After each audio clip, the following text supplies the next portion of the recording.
The Mojave Desert, a 50,000-mile chunk of hostile, arid terrain with 10,000-foot mountains and temperatures that range from 15 to 134 degrees.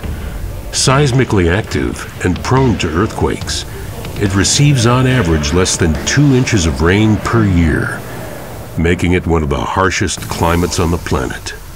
Nestled within her fiery foothills lies Las Vegas, Sin City, the entertainment capital of the world, a city that gave birth to the Rat Pack, the modern mega resort, and one of the most celebrated races in history. 52 years ago, the Las Vegas Mint Hotel held the inaugural Mint 400 Rally, which not only gave rise to modern off-road endurance racing, it went on to draw top race car drivers, celebrities, and international press from all over the world. For over 5 decades, men and women from every walk of life and every background have met on this desolate and punishing battlefield in one of the longest-running and most prestigious motorsports races on the planet. This year, Mint 400 owners Josh and Matt Martelli have attracted over 500 race teams in a record 83 classes to compete on a newly designed Tony Vanillo racecourse. A 100-mile nightmare of thick silt, crushing stone, jagged cactus, and massive ruts. Most will attempt 4 treacherous laps, making up 400 punishing miles. But less than half of them will finish. The Mint 400 pulls no punches. It is the reigning heavyweight of off-road racing. To win here, your race must be flawless. This is the Great American Off-Road Race. This is the BFGoodrich Tires Mint 400.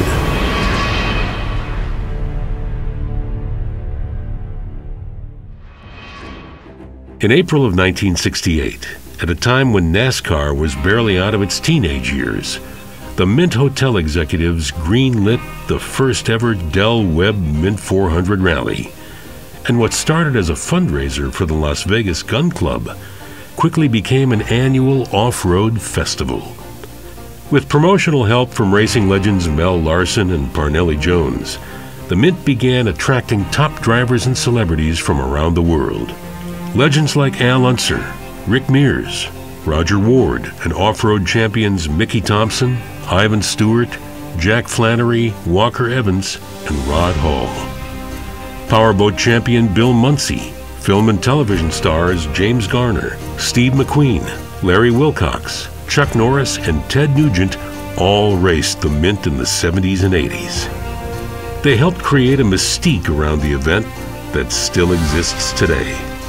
At the height of its popularity, the Mint featured multiple days of festivities complete with a Miss Mint beauty pageant and a parade down Fremont Street.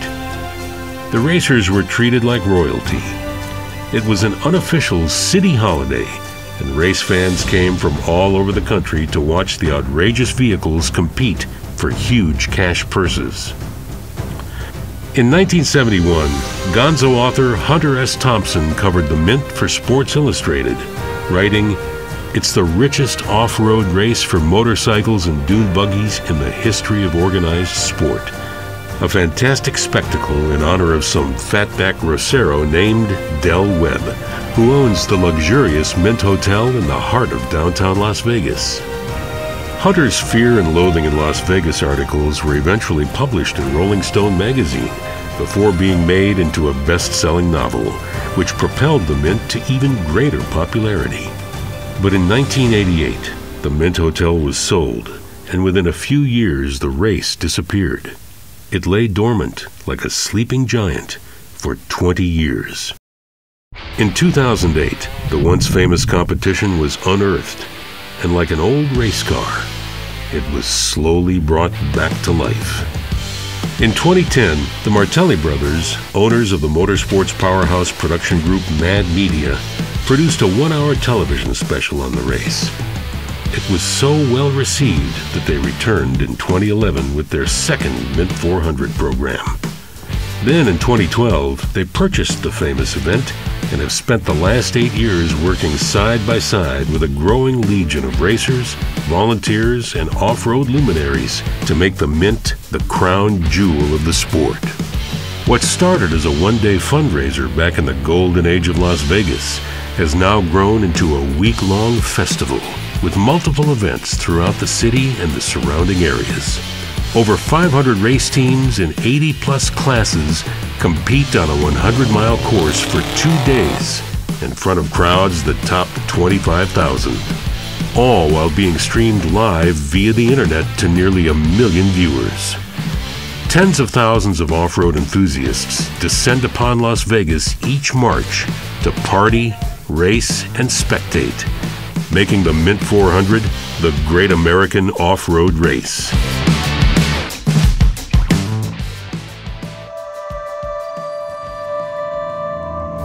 Qualifying for start position in any race is a key ingredient to landing on the podium.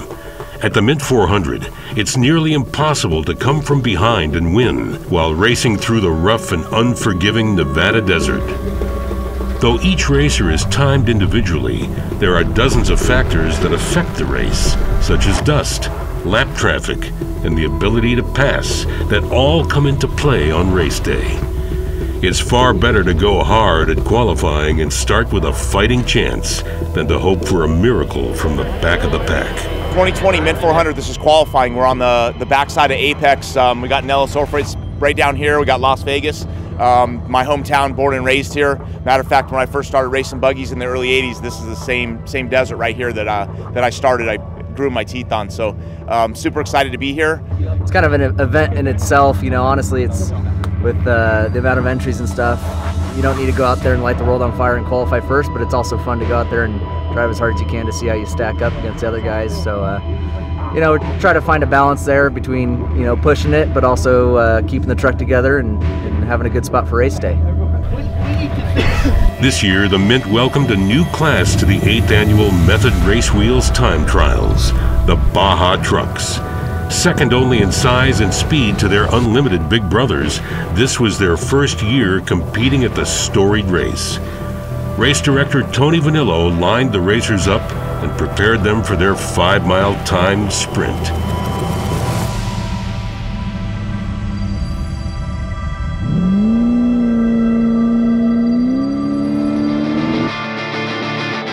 And just like that, Jay Reichert and Cody Parkhaus ripped off the start and down course in their Class 1 buggies. Behind them was the lone qualifier in the 6100 class, Mitch Armstrong. Cody edged out Jay and looked fast, while Mitch looked strong but played it a bit safe on his run. Minutes later, it was time for the Baja trucks. In the new Baja truck class, there were 16 qualifiers this year, many of whom were 20 and 30-year veterans in the sport. Brad Lovell stood out early on during his run. He raced out front with a time of 4:38. He was followed closely by Rafael Navarro, and then it was young Pierce Herps racing for terrible Herps Motorsports. Scott Kiger put down a very respectable time in his coastal racing truck, but Justin Blauer rocketed out front and edged out Lovell minutes later. Then in the back of the pack, number 254, Joe Brain with Tosh Motorsports shocked the field when he came ripping through at light speed. He put down an incredible time of 4:32, ended up 6 seconds ahead of Justin Blauer in second, and took the pole. The Baja trucks put on a hell of a show this year. Next up, it was the fire-breathing Dragons in the Unlimited class, and some familiar names came through hot. Tim Herbst in the number 19 truck looked strong, as did Steve Olegas in the number 27 Team Ford truck. A few minutes later, young Christian Serapis came screaming through in his number 88 Mason all-wheel drive truck. He looked poised and determined, but was a few seconds off the lead time. Then it was Ryan Arciero in the number 32 C-Span Levi's truck. Ryan was on fire. He tore down the race course and landed with a 4:17, propelling him to near the front of the pack, but his lead was short-lived. Bryce Menzies, a 2-time Mint 400 champion, came rocketing through next. Bryce was also in a brand new all-wheel drive Mason truck and was clearly putting all 4 tires to work. He wheeled his way into first place with a time of 4:08. One by one, the racers each took their turns ripping across the destructive course. 3-time Mint 400 champ Justin Lofton put down a 4:16 and moved into second behind Bryce. But minutes later, he was bested by Luke McMillan. Luke was on a mission to start out front. Then, out of the dust emerged Harley Letner in the number 70 Concrete Motorsports truck of Kevin Thompson. Letner drove like a man possessed, at one point driving into the dirt and ripping the hood open.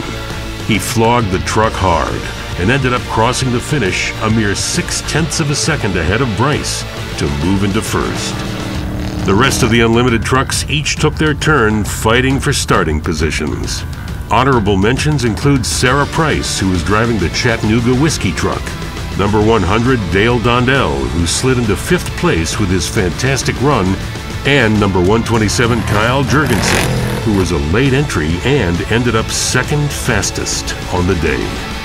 Rob McCachran, meanwhile, another living off-road legend and Mint 400 champion, was forced to run a 2nd time because of a damaged truck on course for his first run. He put down a 4:18, which was good enough for 8th. Not quite the speed he had hoped for, but still a very dangerous spot for his competition. Here's a look at all the results for the 2020 Mint 400 Method Race Wheels time trials.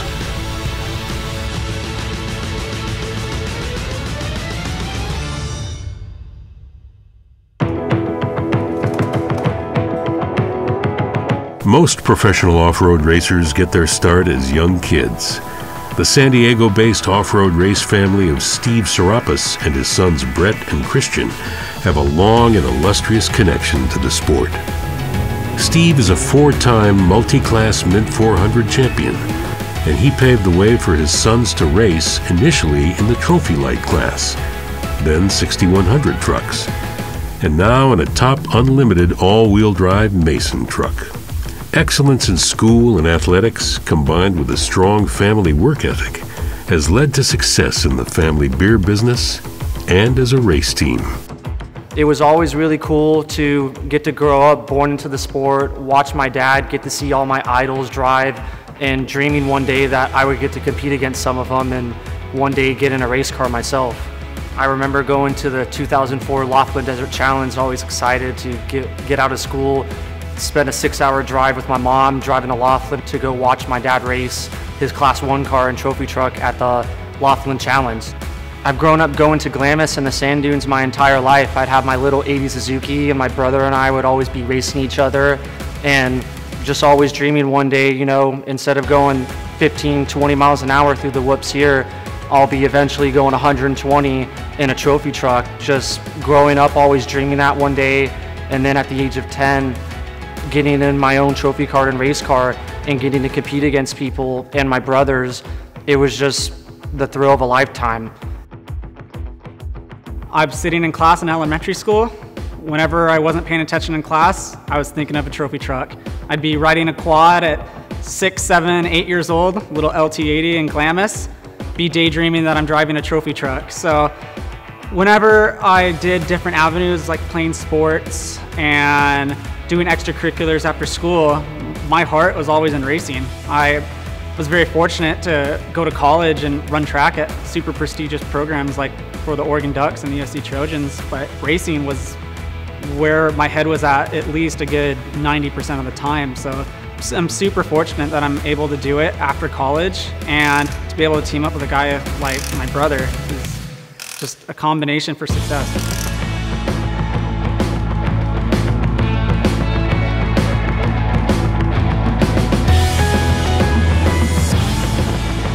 So my first ever Mint 400 was in Class 6100 with my brother.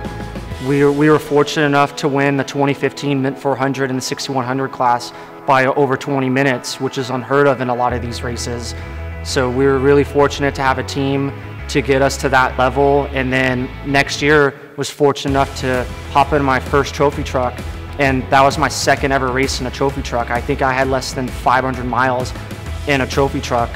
and we finished 4th that year, which I would have never expected to get 4th place in my 2nd ever race with the best competition in the toughest terrain in the United States. So it was almost like a dream come true. So I was fortunate enough to win the Mint twice, both times in 6100, but haven't won it overall in a trophy truck yet. And the Mint is just a whole different animal when it comes to competition. At races like the Baja 1000, you're gonna get 30 trophy trucks and guys are gonna team up with each other, but at the Mint, everybody that's somebody is gonna show up with the best they have and throw every wrench, every single strategy to try and win that race, because 60 trophy trucks are showing up and 20 of them have a shot at winning. So to be able to win a race like the Mint not only speaks huge volumes to the program, but speaks huge volumes to how talented of a driver you actually are, because in trophy truck, when I can say that 20 different drivers can win that race, I'm not kidding. For pretty much Brett and I's entire life, no opportunities were just given to us. We had to earn them, whether it was getting at least a 3.0 GPA in school, or excelling at sports, or graduating college. There was always a goal that was always set aside from racing. And now my brother and I work full-time jobs for the family business. And to be completely honest, I love it. It's the opportunity to follow my dad's footsteps and learn the business from the ground up, doing some of the lowest paying jobs and climbing up the ladder. It's humbling. And not only just to sit around and focus on driving, but to be able to put racing aside and focus on what actually pays for our racing just is awesome. My brother is ultimately my biggest competitor. No matter what you do in life, I think you always want to be better than your brothers. So it was a weird relationship at first, always getting to race against my brother in short course racing, and even in trophy light. We always had our own cars, but when it got to a point where we were moving up the classes pretty fast and it started getting more expensive and the races were getting longer, it made more sense for us to team up and split the races. And I think we make a hell of a team.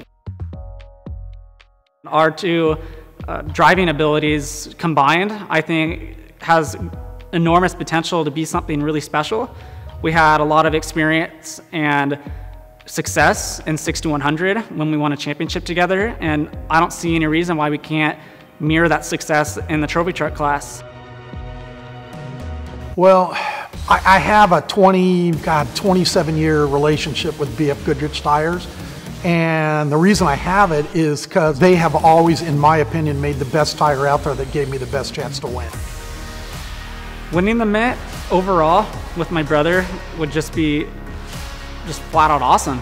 Brett and I had our first ever win together in Class 6100 at the 2015 Mint, and just feeling how special that was for us. Like, I still think about that almost every single day, how special that was. And to be able to win it overall with my brother sharing driving duties and my dad being the team manager, I honestly can't even put it into words right now because I'm starting to picture it in my head. But to be able to win the Mint just would prove to everybody and validate that the Serapis brothers are serious and that we can contend at every race we show up to. The Nevada desert, and especially where we race out there, you're not going to find anything tougher than that. Winning the Mint 400 would honestly mean the world to me. Getting to check my brother and I's name off the list with guys like Rob McCachran, Andy McMillan, Bryce Menzies, Robbie Gordon, my dad even, just to name just a few people, you're putting your name with those guys as well. And just to even be in the same conversation as them would be extremely humbling. The Serapis brothers lined up among a sea of talented racers, all preparing for the main event, the Mint 400 Unlimited Showdown. Multiple classes of trucks and fire-breathing buggies were staged in front of a sold-out crowd of thousands on hand. Would Brett and Christian put their new all-wheel drive Mason truck on top of the box? It was all about to go down as the most anticipated off-road race of the year was ready to take off.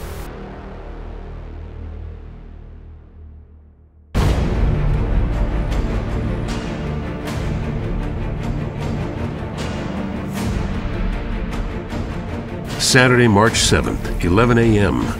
25 unlimited trucks, 20 Baja trucks, 20 Class 10 cars, and a handful of 6100, 7, and Ultra 4 trucks all lined up for the second annual grid walk at the official Mint 400 Prim Valley start-finish line. Fans, family, and friends were all able to wish their favorite drivers good luck, get their autographs, and take photos while teams did a last-minute equipment check. I'm here at the start line of the 2020 Mint 400. We've got 400 brutal miles today. My twin brother Brett Serapis is going to drive the second half of the race, so my job is just to be the delivery driver. Get him a car that's 100% ready to go so we can go absolutely send it and run down those front runners. Especially with 4 laps, the track's going to deteriorate, and the last lap is going to be, you know, who finishes. People might be winning on the last lap, but the track will be so brutal it could break their equipment. So it's kind of a mind game out there. How hard do you push? When do you push? Is someone else going to push early? Is Menzies going to push early? We're starting side by side. He could get us off the start. It is what it is. It's a long race, and we're not going to sweat it if he does. Here I say we're only doing 428 miles. I think I'm expecting about 7 hours, so that's not a problem. Baja 1000, we do 10, 12 hours, and I know this desert. I was born and raised here in Las Vegas. I know the desert really well, so I feel very comfortable with it. But we won in 2017. Last year we were close to Justin. We were about a minute behind him, about 40 miles to go. We went for it. I ended up clipping a big rock coming down the wash and ended up third. So, we definitely want to win. There's a lot of good people here, some in front, some in back. So I call it a chess game. We're gonna set it up and we're gonna start playing, and may the best man win. Rhiannon Camo performed the national anthem as the UNLV Air Force ROTC Color Guard presented the Stars and Stripes. Then, minutes later, the teams strapped back in and rolled up to the start line. Harley Lettner sat at the front of the pack in his number 70 Concrete Motorsports Unlimited truck. He had earned the coveted pole position for being the fastest qualifier. Nearly 25,000 off-road race fans were on hand, all excited to see the race action. The lights went green and Harley was off. He quickly ripped through the infield section, making quick work of the jumps and turns, and began to head out towards the desert. The 2020 BFGoodrich Tires Mint 400 Unlimited race was underway. Up next, it was two-time Mint 400 champ Bryce Menzies against 25-year-old Kyle Jurgensen from Oak Hills, California. Bryce put his all-wheel drive Mason truck to work and moved out front, coming out of turn 1. 1 minute later, it was Luke McMillan in white on the inside against Dale Dondell in black on the outside. Dale rocketed out of the start gate and pulled ahead of Luke. But there were 399 miles to go. Anything could happen. Then it was three-time Mint 400 champ Justin Lofton door-to-door with Brian Arciero in the 32 Levi's truck. The champ jumped out front quickly and pulled away from Brian by turn 4. When Justin is having a good day, he is nearly unbeatable. In row 5, it was Robert Johnston with Southside Racing up against Rob McCachran. Rob put his decades of short course domination to work and breezed out front as the crowds cheered. But the boys from Chattanooga Whiskey were still in the hunt. 2 by 2, the fire-breathing Unlimited trucks each took their turn firing off the start line. In the past 10 years, most of the overall and Unlimited truck class winners have started up front or maintained a lead early on. But anything was possible at the Mint. A come-from-behind victory on corrected time was always in the cards. The handful of Class 1 racers on hand this year launched off the start next, and the Parkhaus car looked strong. Then in the Baja truck class, Joe Brain and Justin Blauer went side by side through the infield. Justin made it around Joe and pushed out front, but there were 24 more seasoned Baja truck racers behind them both, all of whom came roaring down the course next, 2 by 2. Chase Warren led the Class 10 cars off the start, next to 6100 racer Mitch Armstrong. There were nearly 20 Class 10 cars behind Chase, all competing this year for $35,000 in cash and prizes in the Alumacraft Class 10 shootout. Number 1044 Jordan Bernlohr and number 1069 Brett Jeffers launched off the start minutes later and through the infield section on their way out into the desert. Blade Hildebrand was clearly going after the Class 10 win as well. He was driving like a man possessed from the top of the green flag. Jeff Proctor led the Class 7 trucks off the start minutes later, and the dust settled momentarily as the racers made their way into the harsh Nevada desert. Over 100 of the toughest and most battle-hardened off-road warriors left the start line this year, but less than half of them would finish the race. The Mint 400 race course was already battered and beaten from Friday's racing, and it was about to get a lot worse. Up ahead in the lead, Harley Lettner was running strong out front. He was at race mile 16, flying across the lake bed dubbed Warp Zone. Lettner was driving the Kevin Thompson-owned Unlimited truck built by Herps Smith with a Joe Gibbs motor. He was pushing well over 100 miles an hour and had managed to put a 3-mile gap between himself and second place Bryce Menzies. Bryce, meanwhile, was leading a chase pack made up of Kyle Jurgensen, Dale Dondell, Luke McMillan, Justin Lofton, Ryan Arciero, and Rob McCachran, all in his rearview mirror. Suddenly, as he passed race mile 18, he was forced to pull over. He sustained a rear left flat. As his co-driver leapt from the truck and dove into the tire change, they were passed by the 4 trucks right behind them, one by one. It was a disappointing twist for Team Menzies so early in the race. Up ahead, Harley Lettner hit chokers at race mile 21. He was now 5 miles ahead of 127 Kyle Jurgensen, who now sat in second. Kyle came blasting through a few minutes later, followed by Dondell, McMillan, and Lofton. Menzies was back up and running again and already making up lost time.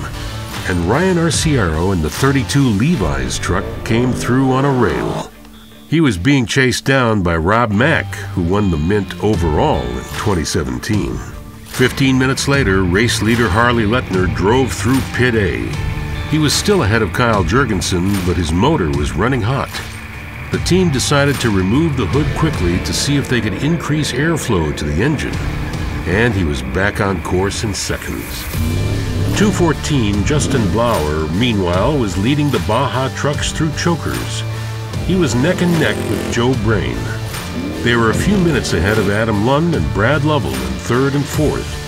Behind them, Terry Householder was making up time fast, along with Travis Williams. Back up front, Lettner ripped through the Fox Proving Grounds at race mile 33. This area of the course is known for being one of the most destructive and punishing in the sport. Harley made it look easy. Jurgensen was still in second, but Dondell was right on his tail now, and Luke McMillan was beginning to turn on as well. Minutes later, Justin Blauer and Joe Brain came through. They were still first and second in class, both physically and on corrected time. 6134 Mike Neff, meanwhile, was making his way up front early on. He was leading the 6100 class, but was aggressively charging after the Baja trucks. At race mile 10, he let number 272 Joshua Steele know he was passing with a little love tap. In Class 10, Chase Warren was already running fast out front. By the time he hit chokers, he was almost 3 minutes in front of Connor McMullen, followed closely by Joseph Jepson, Brent Fox, and number 1082 Preston Brigman. Up ahead, Mint 400 champ Justin Lofton sustained a flat near race mile 43 and was forced to pull over. He was passed by 4 trucks on course and dropped back to 9th. Back in the Baja truck class, Joe Brain tapped Blauer's bumper and then made the pass. Meanwhile, the Class 10 group was being led by Chase Warren into the Fox Proving Grounds. The lighter chassis of the Class 10 cars made for a faster and less treacherous ride through this section. Most would skip across the top of the deep ruts and G-outs. Chase was just ahead of the father and son team of Kevin and Connor McMullen out of Phoenix, Arizona. But behind them, 51-year-old Utah native Brent Fox was charging hard in his Alumacraft car. 1082 Preston Brigman, meanwhile, had moved from 7th into 3rd already and looked strong. He sat ahead of 1084 Joseph Jepson. Joe Jepson and Blade Hildebrand were still dicing it up in their single-seat Class 10s. It takes a certain kind of crazy to race the Mint in the first place, but to do it solo without a co-driver is just nuts. These two were making it look too easy. Chase Warren, meanwhile, looked strong and fast as he ripped through the proving grounds and by spectator area 1. The group went wild as Warren flogged it at top speed. He was miles ahead. Over 4,000 spectators were on hand in the sold-out remote spectator areas this year, cheering on their favorite teams. In the shooting range near race mile 47, Chad Cummings was sitting in 3rd place in Class 1 trying to catch Jay Reichert. But he had the 5th place Baja truck of Householder Motorsports screaming down his backside. The Class 10 chase pack of McMullen, Fox, and Brigman continued to try to reel in Warren towards the end of lap 1, but they were now hitting slower lap traffic. Warren had a huge advantage at the moment. If they were going to catch him, they were going to need to make a move soon because Warren was in danger of running away with it. Suddenly, in the 2nd place battle, number 1075 Brent Fox was forced to pull over and deal with some mechanical gremlins. He was passed by many of the Class 10 cars and fell back to 9th place. Not what the seasoned racer wanted to contend with, but he got back up and running. The Mint 400 was born in the heart of Sin City in 1968. It came alive at a time when the Las Vegas Strip was just beginning to build its now infamous mega resorts. But at that time, downtown Fremont Street and the Mint Hotel reigned supreme. The Mint 400 race quickly grew into a fantastic, adrenalized spectacle and became an annual centerpiece of the city. The storied event was an unofficial city holiday, and the racers were greeted like royalty. The Mint 400 owners, the Martelli brothers, pay homage to the rich history of the Mint each year by planning a series of events leading up to the 2-day race. Their commitment to preserving one of the longest-running events in the city's history has earned them the rare distinction of receiving an official proclamation naming the first week of March Mint 400 Race Week. 2020 kicked off with the 4th annual Mint 400 Desert Cleanup presented by Republic Services. This year, an astounding 500 volunteers showed up, and Republic nearly doubled the amount of trash collection equipment. With coordination and support from the Southern Nevada BLM office, the group removed an incredible 13 tons of garbage and 12 tons of metal suitable for recycling, bringing the group's lifetime total to nearly 200,000 pounds of trash in the past 4 years. Later in the week, the Mint 400 came roaring into town. 150 race vehicles and motorcycles took over the Las Vegas Strip for the 8th annual Republic Services Mint 400 Vehicle Parade. Over $30 million worth of off-road machinery growled past the huge Las Vegas crowds, from Mandalay Bay all the way down to Fremont Street, which was renamed Mint 400 Boulevard for the week. Later that evening was the 3rd annual Dinner of Champions, an elegant dining experience that honors off-road's greatest legends. This year, Mint 400 champions Rob McCachran, Justin Lofton, and Bruce Myers, inventor of the Myers Manx dune buggy, were all on hand. Guests were invited to rub elbows while partaking in a multi-course dining experience delivered by Dan Cromer and Michelin star chef Drew Deckman at the La Monja Cantina. The next day, the spectacular 2-day Mint 400 Off-Road Festival saw nearly 300 exhibitors and vendors pack the streets of Fremont East for one of the biggest and baddest off-road showcases on the planet. All of the nearly 200 motorcycle racers and a slew of UTV and limited cars pushed through the massive lineup as 25,000 race fans filled the streets, all vying for autographs while shopping for off-road products. Meanwhile, out in the nearby Las Vegas desert, a lucky group of off-road enthusiasts were at the 3rd annual BF Goodrich Tires Mint 400 Legends Rally, presented by Vision Wheel. Every year, BF Goodrich invites a host of VIPs and media to participate in a UTV tour that features some of off-road's greatest legends.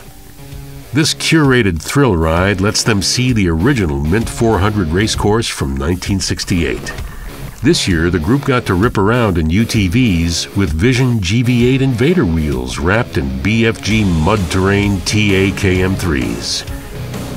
Later that evening, a giant crowd gathered for the 9th annual AMSOIL Pit Crew Challenge. Unlimited trucks and the smaller but equally ferocious Baja truck teams went toe-to-toe for bragging rights and thousands of dollars in cash and prizes from AMSOIL, Method Race Wheels, BF Goodrich Tires, and Pro Eagle Jacks, including a stunning custom-painted Pit Crew Challenge trophy jack for each class winner. Each team had to change 2 massive BF Goodrich tires and return to their pit box as quickly as possible, with no loose lug nuts. Brad Lovell and the boys from Lovell Racing took out Austin-based Never Slow Motorsports in round 1. Then the reigning Baja Truck Pit Crew Challenge champions, Householder Motorsports, went after Pete's Camp Racing, took the win, and moved on to the finals. Householder and Lovell Racing squared off for the 2nd time in 2 years. And once again, Householder Motorsports edged out the competition and took their 3rd title in a row. In the Unlimited class, Utah's Ready Gunner Racing took out Team Ford in round 1. Meanwhile, 3-time Mint 400 champion Justin Lofton and Lofton Racing went to war with Team C-SPAN Racing and bumped them out of the bracket after each team gave it their best. Then it was 2 homegrown Las Vegas families, Menzies Motorsports versus Herps Motorsports. Menzies looked strong on tire number 1 and seemed to have an edge, but the Herps boys came raging back and took the win. It was short-lived, however, as Team C-SPAN came back for their semifinal round and ended up besting the Herps team and making their way into the finals against Ready Gunner. The horn sounded for the final battle, and C-SPAN and Ready Gunner went back and forth, each seeming to take the lead as the clock ticked down. The crowd went wild as Ready Gunner took the win and became the undisputed AMSOIL Pit Crew Challenge champions. Special thanks go to AMSOIL for their support of the 9th annual Pit Crew Challenge, to Chuck Foreman from Pro Eagle Jacks, and to Troy Johnson and his team from Fab School for helping organize and officiate the event. After the Pit Crew Challenge, the headlining act, Palm Desert Rockers, the Eagles of Death Metal, strolled onto the stage and delivered over 90 minutes of soul-infused, down-home, biblical rock and roll. Frontman Jesse Hughes and his band of musical misfits tore the roof off the Mint 400 festival grounds while thousands on hand rocked out. Jesse was so excited about the energy of the crowd that he declared he was officially entering the race, as the place went nuts. Day 2 of the Mint 400 Off-Road Festival saw an even bigger turnout as the rest of the 500 racers pushed through crowded Fremont Street. In all, some 50,000 people packed the downtown area over 2 days, making the event one of the largest festivals in Las Vegas. It was yet another record-setting year for the Great American Off-Road Race. It's the end of Lap 1 at the 52nd Annual Great American Off-Road Race, and the premier truck class known as the Unlimited trucks are in the main pit for fuel, tires, and in some cases, spare parts. Harley Lettner started the race and led the entire first lap with clean air. He had a massive lead on the other teams as he came into the main pit. Dale Dondell, meanwhile, passed Kyle Jurgensen in the pits and took on fuel. The two had been battling for second place for most of lap 1. Dale hoped to get back out of his pit and stay ahead of Kyle, but Jurgensen was in and out in seconds and slid into second place again. To make matters worse, Luke McMillan, Bryce Menzies, Ryan Arciero, and Rob Mack all drove past Dondell while his crew struggled to button him up. It was a tough turn of events for Dale, who had run hard in third all morning. Justin Lofton was having a rough day so far as well. He pitted 14th after a difficult start and some flat tires early on in lap 1. It would be very challenging for the champ to come from behind at this point. Meanwhile, the Baja trucks hit the pits and Householder and Williams came rolling in. Williams' pit crew had to do some creative repairs on his front bumper. He sat in 4th physically. Rafael Navarro came into his pit next and stopped for fuel and tires. He was still physically in 8th place and only a few minutes behind the Baja truck class leader Joe Brain. He had spent much of lap 1 chasing another young prodigy in the making, Pierce Herps, who was showing signs of greatness early on. Lettner led the race out on lap 2 through the custom Tony Vanillo designed race course. There were tens of thousands of off-road race fans on hand this year. Minutes later, Kyle Jurgensen came through in his Brenthal Unlimited truck. The view from the Mint 400 VIP section is unlike any in the sport. Luke McMillan came through next in 3rd. He picked up a spot in the pit and looked strong on his way around the infield. Then it was Bryce Menzies and Ryan Arciero. Rob Mack and Don Dell now rounded out the chase pack in 6th and 7th. Up ahead, Lettner was pushing 90 miles an hour into chokers. Having 3 feet of suspension travel helped keep him on the rubber coming into the sharp turn. Seconds later, Jurgensen took an outside line, while McMillan drifted wide, but tucked it back in. Bryce Menzies, meanwhile, had re-emerged in 4th place and was putting his all-wheel drive truck to work. This area of Nevada was his backyard, and Bryce knew the pace he needed to win again. Cody Parkhaus came sliding through next in 1st place in Class 1. It was another dominating performance by Parkhaus Motorsports so far this year. Several minutes later, Lettner pulled into Pit A at race mile 32. He took on fuel and tires in a matter of seconds and was back out, ripping his way through the Fox Proving Grounds a second time. Jurgensen, McMillan, and Menzies came through one after another minutes later, each plowing through the boulder-laced field of destruction. 10 miles down course, there was suddenly a disappointing setback for Kyle Jurgensen. He was forced to pull over at race mile 48. Luke McMillan got past him. But seconds later, Bryce had to pull over too. Both lost precious time making repairs. Within 15 minutes, Ryan Arciero caught and passed Jurgensen and was now right on Menzies' bumper as he got going again. Up ahead, Lettner ripped across rockets at 140 miles per hour. He still looked strong and poised, but was continuing to have overheating issues. Luke McMillan was now in 2nd place physically, 8 miles behind Harley. He needed to make up some time on the leader and force him to make a mistake. It was time to drop the hammer. Bryce came by next in 3rd and looked lightning fast, but Ryan Arciero was on his tail now, hoping for some clean air or a mistake by the young driver. Jurgensen was back in the game, but his truck was looking bruised and battered. He was right behind Arciero. Rafael Navarro made his way through the Fox Proving Grounds next.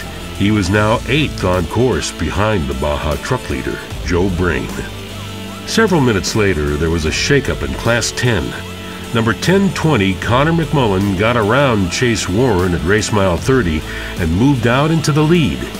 He came through the Fox Proving Grounds minutes later in a dominating position, but there was still a lot of racing left.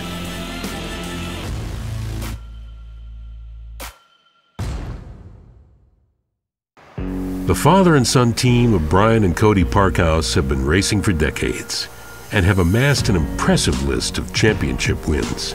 Brian is one of few racers to win the Mint 3 times in his career, twice with his son Cody by his side.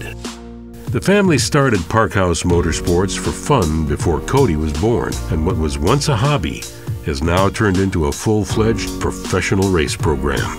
Like many families in the sport, The Parkhaus gang have worked their way up the ranks over the past few decades into one of the premier classes at the Mint, Class 1. Their fire-breathing Class 1 buggy is a force to be reckoned with each time it sets foot on the dirt. Off-road racing is a dangerous sport, and Cody suffered a devastating injury while racing in Mexico in 2016. Luckily, the young racer survived the ordeal and made a remarkable recovery. Cody crossed the finish line first at the Mint in 2019, marking yet another milestone in his successful career.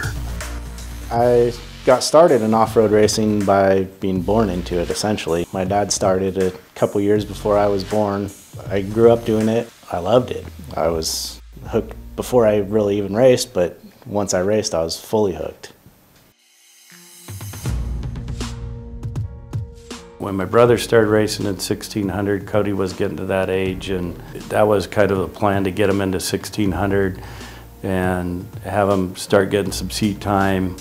And I wanted to move him up to the one car with me. I moved into the one car with my dad in 2010, so this will be the 11th year racing in a one car. Family is huge in off-road racing. There's not a lot of people who get to race with their dad, with either of their parents really, but I'm one of them. There's a few of us out there, and I think we all cherish it very highly because it's something we get to do with our family, and it means a lot. It's a lot of fun. Cody Parkhaus was involved in one of the most horrific accidents in all of off-road racing. He went head-on with another driver on the highway in Baja. The other driver died, and Cody nearly died. He spent days in the hospital and ended up with brain injuries. We didn't know if he was going to make it or not. So the accident at the 1000 in 2016, obviously it affects me a lot, but I think it affects everybody around me more. Even though I was the one actually going through it, I'm also the one who had the brain injury, who doesn't remember almost 3 months of my life.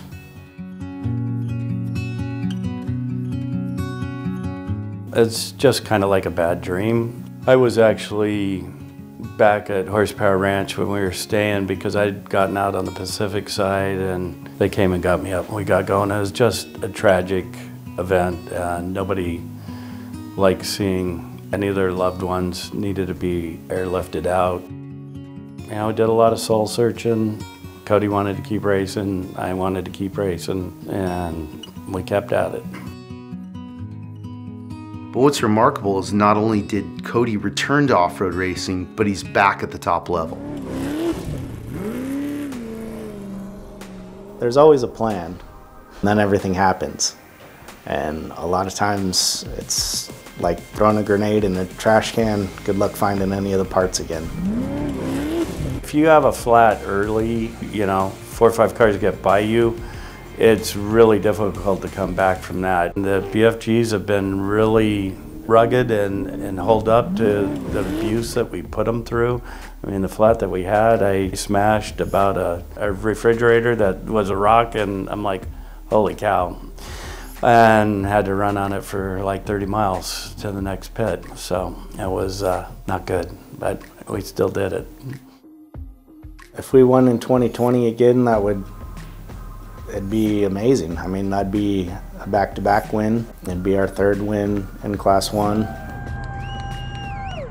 When we go out, we want to win. We want to win every race we go to. Winning back-to-back would be awesome. I mean, the Mint has turned into a very prestigious event, and it's always good to be able to back it up.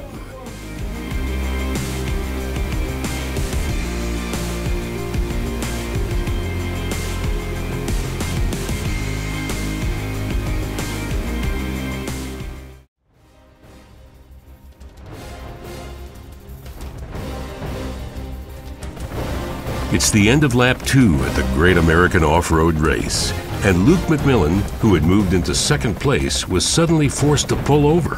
While Luke and his co-driver struggled to make the repair, 2-time Mint 400 champion Bryce Menzies passed the stranded truck. It would take several more minutes for Luke to return to the race, and he dropped back to 5th. Minutes later, Bryce came into the main pit with a rear flat. The puncture had slowed him down considerably after passing McMillan. Luke drove past him seconds later, and after a very brief pit stop, he moved ahead of Bryce, back into 4th place. Kyle Jurgensen came through battered but still in 5th place physically. Number 88 Christian Serapis, meanwhile, had emerged in 6th place in his White Claw Unlimited truck at the end of lap 2. Rob Mack and Tim Herps rounded out the chase pack as the field set out for the second half of the race. Harley Lettner once again led the pack through the starting gate and out on lap 3. He was now followed by Ryan Arciero in the number 32 Levi's truck.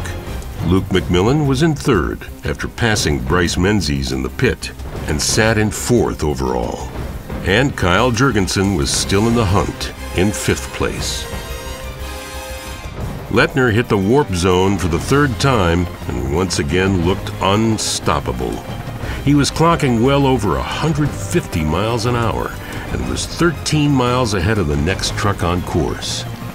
He and his team owner Kevin Thompson were making a major statement to the world. Arciero remained on his 6, however. Ryan comes from a family of off-road legends and is a consistent finisher and threat. One by one, Harley, Ryan, Luke, and Bryce smashed their way through chokers one last time during the daylight. It would be dark on their final lap, and things would become a lot more complicated. Up ahead in Class 7, Randy Merritt was in the proving grounds, still on his 2nd lap. He was having a hell of a race. He had put 15 miles of clean air between himself and the next truck in his class, Jeff Proctor. Back at race mile 17, Christian Serapis was forced to pull over coming off warp zone. His co-driver dove out of the truck and raced around it, inspecting the vehicle. Seconds later, he was passed by Rob Mack, who moved up to 6th place. Rob was definitely a come-from-the-back threat, and since he qualified 8th and was now in 6th, that meant he had at least a minute of buffer on corrected time. Things were shaken up on lap 3. Tim Herps, meanwhile, emerged from the dust, having passed Serapis as well. He was now in 7th, and also a danger to the lead pack on corrected time. Up ahead at Pit A, Harley Lettner swapped driving duties with his teammate and team owner Kevin Thompson. Kevin came firing through the proving grounds, but he had slowed his pace some. Their motor was now hurting badly from overheating. Arciero was a few miles off his bumper and running him down, but exercising patience. Ryan knew that one flat tire could put him in the lead, or take him out. Luke McMillan came through next in 3rd, but Bryce was right on his tail.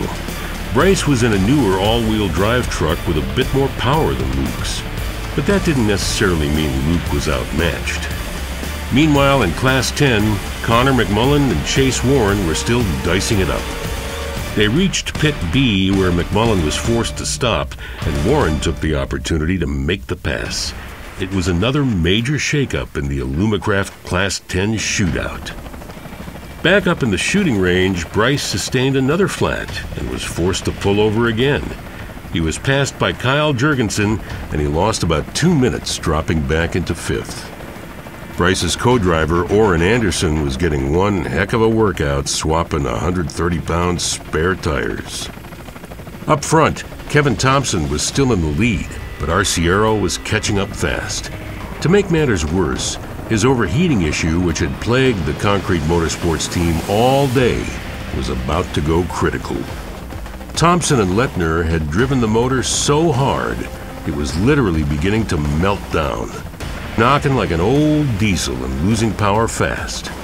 There was simply nothing left in the old girl, and so reluctantly, Kevin radioed the team and pulled off the course. It was a bittersweet moment for the team, which dominated time trials, won the 1450 class on Friday, and led all 263 miles of the race thus far. In their shadow, a hungry Ryan Arciero pounced at the chance to take the lead, and he rocketed out front. He did not stop in Pit B and continued charging ahead. Luke McMillan, meanwhile, stopped in Pit B for several minutes, but was able to get going again and stay in front of Kyle Jurgensen, who was now in third, a few minutes ahead of Menzies. Back in the Baja truck class, Terry and Adam Householder had taken a commanding lead. At the end of lap 2, they moved out in front and led all of lap 3 thus far. They were now 4 miles ahead of Justin Blauer in second, while Travis Williams and Brad Lovell held down third and fourth. This was the debut of the Baja truck class at the Mint this year, and there were 23 teams competing. The trucks are similar in design to the 6100 class, but with less restrictions on tire size and motor power. In Class 10, Chase Warren was still in the lead. He had opened up a few minutes on Connor McMullen. Up at Pit B, Bryce stopped, took on fuel and fresh spare tires, and was back out, still ahead of Rob Mack. Arciero led the race for the next 30 miles uncontested. He remained several miles ahead of Luke McMillan, Kyle Jurgensen, and Bryce Menzies. Bryce, meanwhile, was trying to reel in Jurgensen before getting to Prim at the end of lap 3. It would be much easier to make a stab at the win on lap 4 with only 2 trucks ahead of him. But for nearly 20 miles, Kyle held Bryce off, and he retained his position heading into the main pit. Back in Class 7, Jeff Proctor was racing his Honda Ridgeline like a pro. He was still in second behind Randy Merritt. In the front, Ryan Arciero came flying towards the official Mint 400 Prim Valley start-finish line. Luke, Kyle, and Bryce remained behind him. He pulled into his pit and the crew mounted his light bar in a matter of seconds. He was given gas and a fresh set of rear tires. Behind him, Luke McMillan closed the gap and then pulled into his own pit for much of the same. Bryce Menzies, meanwhile, opted not to pit. The two-time Mint 400 champ now sat in third place.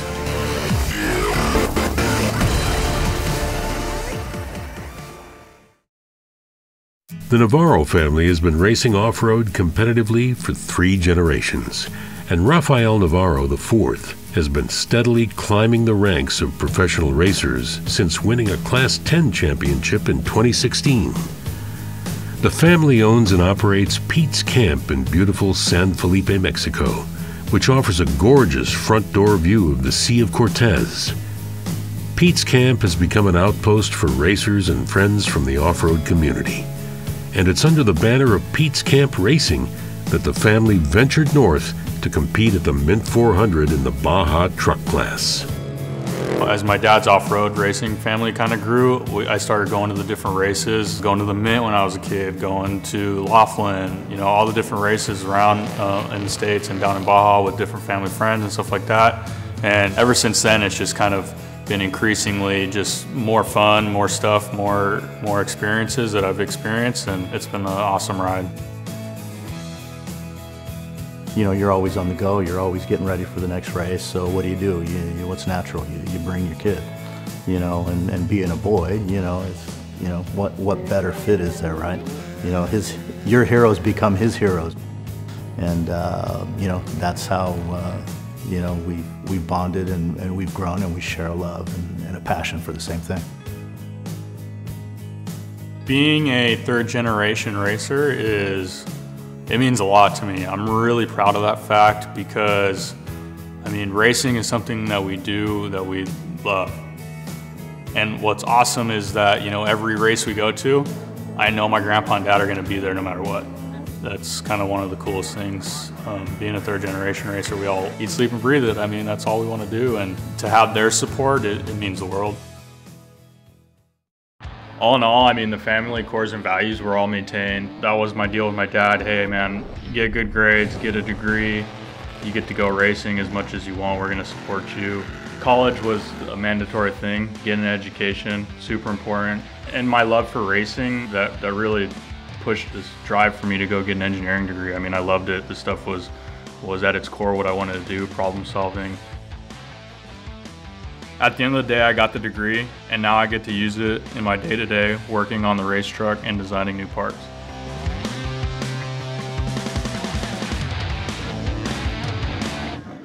My family's history with off-road started with me.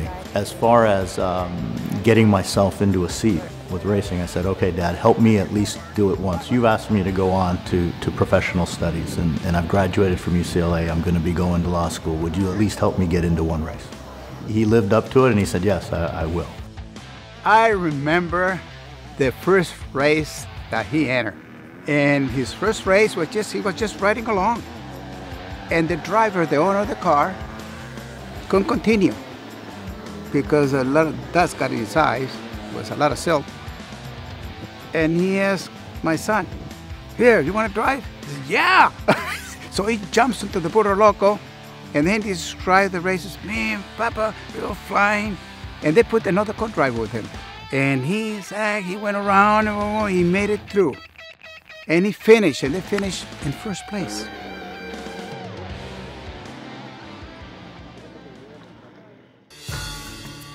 In this sport, you got to have the best, and there's no way of getting around it. And we choose to partner with BFG, and that's all who I've ever raced on is BFG because I believe in their product. I believe in what their brand is. I respect them. I mean, there's a reason I've stuck with them for however long I've been racing. Oh man, the Mint's tough, dude. It's tough. It's all about attrition, taking care of your equipment. You gotta be smart. You gotta really be smart. A lot of people just wanna push the truck to the limit first lap. You can't do it. 15 to 20% finishing rate, I mean, that tells you how tough that race is, and it's gonna put everybody's prep to the test, everybody's machines to the test, and put them to the test. A win at the 2020 Mint 400 would mean so much to me. The truck's there, time to put it in kill mode and really kick some ass and, you know, go win the thing. It's been a long time coming.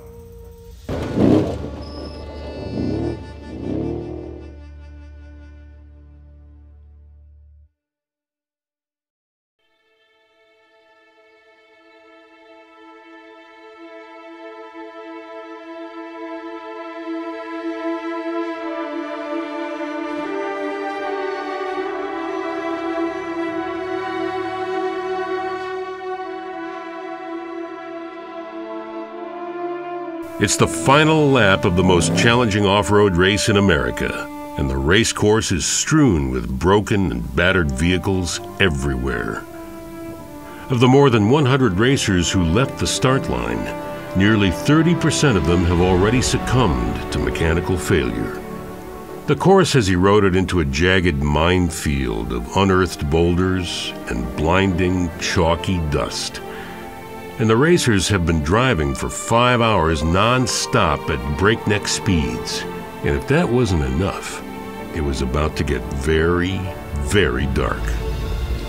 Ryan Arciero in the 32 Levi's Unlimited truck assumed the lead on lap 3 after Kevin Thompson and Harley Lettner melted their motor. Right behind him sat Luke McMillan, who'd been patiently running in the top 5 all day. He looked poised and fresh as he ripped through the infield one last time. But behind him sat two-time Mint 400 champion and Las Vegas native Bryce Menzies. Could Ryan and Luke hold the champ off for 100 more miles? Then there was the wild card of the race, Kyle Jurgensen, a relative newcomer to the class who was having one hell of a coming-out party at the Mint this year. He was running 4th and still applying pressure forward. Minutes later, the leaders hit chokers for the final time. Arciero made navigating 36-inch ruts look easy, as did Luke, who seemed to float across them next. But Bryce was on a mission to reel the leaders in, and this was a good spot to do it. He turned the corner and appeared to be a mere 100 yards off Luke's bumper. Suddenly, there was a shakeup in the lead pack. After qualifying second and running in the top 5 all day, Kyle Jurgensen sustained a mechanical failure and was forced to pull over. It was a very tough break for the team after demonstrating such a dominant performance. Meanwhile, Arciero was hitting some lap traffic near race mile 29. Luke and Bryce were both on his tail and seconds apart. It was now a 3-man, 3-team race to the finish at the most prestigious desert off-road race in America. Luke passed Rafael Navarro, who was still on lap 3 and running strong. Each of the lead racers were running near 100% as the light began to fade and the thick dust hung in the air. Ryan drove through an eerily empty Pit A with the chase pack in sight. Then he gassed it headlong into the Fox Proving Grounds. Seconds later, Luke McMillan came through. He was exercising patience normally seen in much older racers, staying just outside Ryan's dust. Bryce, meanwhile, was driving on pure instinct. This was his backyard, and he knew just about every turn and bump by heart.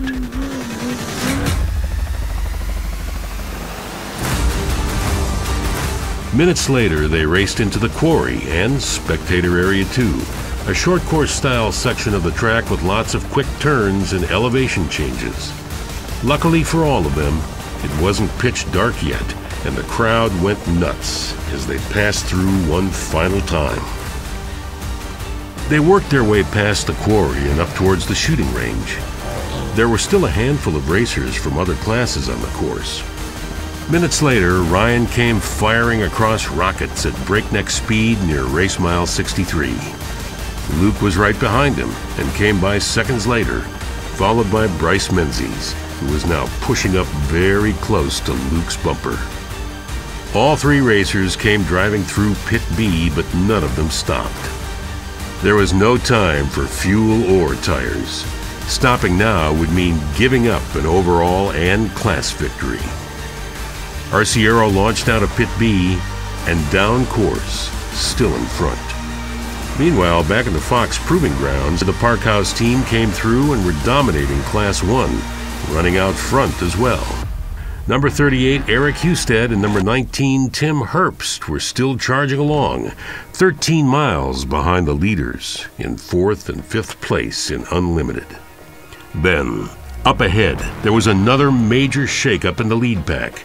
Ryan Arciero, who'd been running out front for over 100 miles and had clean air and his eyes on the finish line, suddenly lost his left rear tire and was forced to pull over. Within a matter of seconds, Luke McMillan came screaming past the stranded team and moved into first place. And a minute later, Bryce Menzies did the same. A painful 9 minutes after Arciero got back on the course and was moving again, he was still 7 miles ahead of Eric Husted and had 3rd place locked up. But his hopes for a Mint 400 victory were now gone.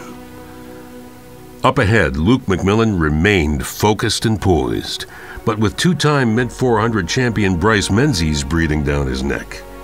Bryce was about 2 miles behind him with lap traffic in between. Luke knew Bryce was capable of catching him.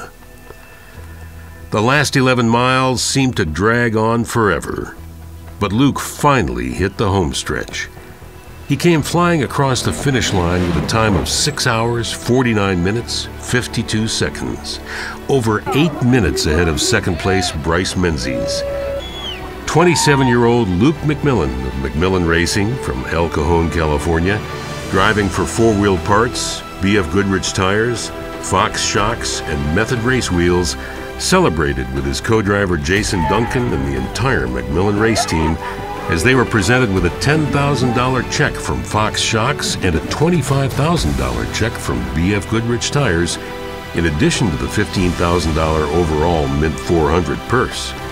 This was Luke's first Mint 400 victory and was a fitting tribute to his father Mark, who won the race himself back in 1988. It was an incredible performance from the young man who started in the 3rd row and beat out an extremely talented and diverse field of competition. Oh man, I don't even know where to start. You know, my dad won this race over 30 years ago. Our family's been desert racing for over 50 years, and we've got one big win on this truck. But this truck's been a gremlin of mine for 6 or so years that we've owned it. I never gave up on it. My team never gave up on it, and there was definitely a lot of long nights and days where we thought about it, but there's no way. So just get this 83 truck up there. You know what this truck means to me, and I pour my heart and soul into it. And so just to put this truck on the top of the box and have my family here means everything.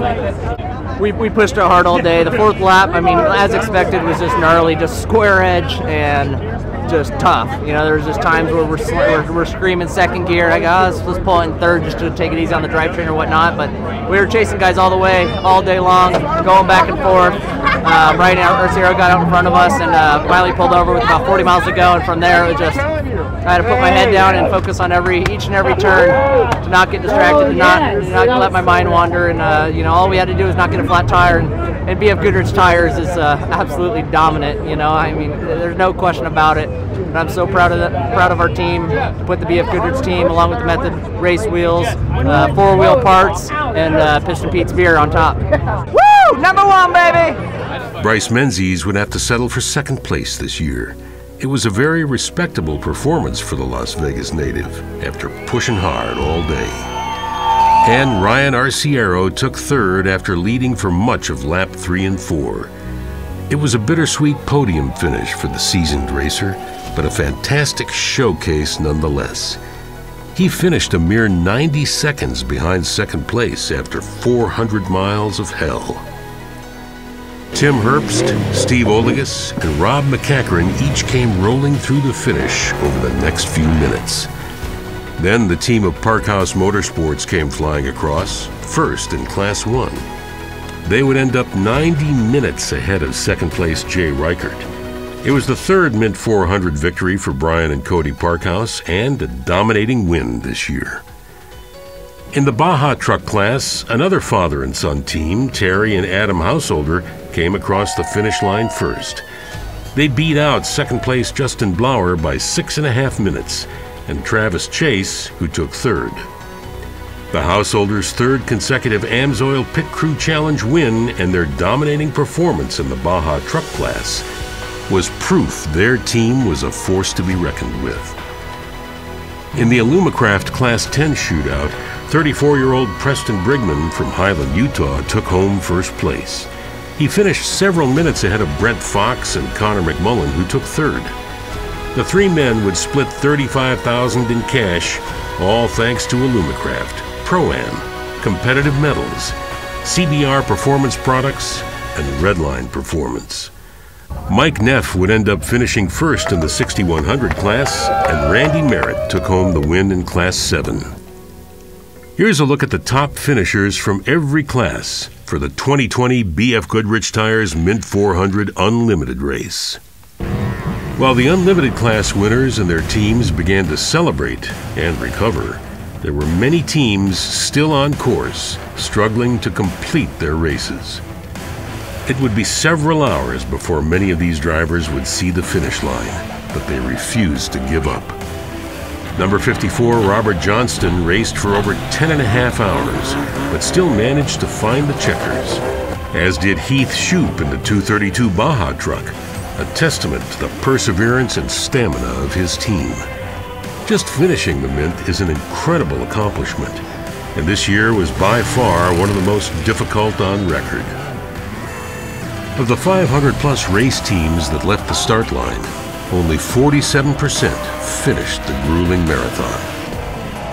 Also out on the course, late that night, keeping a watchful eye on the race teams, was a legion of volunteer course workers and the safety professionals at Motorsports Safety Solutions. A special thanks to all who volunteered their time marshaling and operating the race this year. The Great American Off-Road Race will return to Las Vegas March 3rd through 7th in 2021. Visit themint400.com or facebook.com/themint400 for complete details.